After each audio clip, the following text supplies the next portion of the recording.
1, 2, 3. Click on the right button. What? On the right button.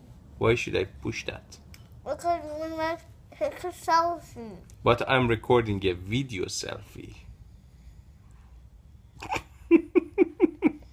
Surprise! چه سکسکه میکنی؟ چرا؟ سکسکه کردی چرا بابا؟ نکردم. خوب شد سکسکه کرد؟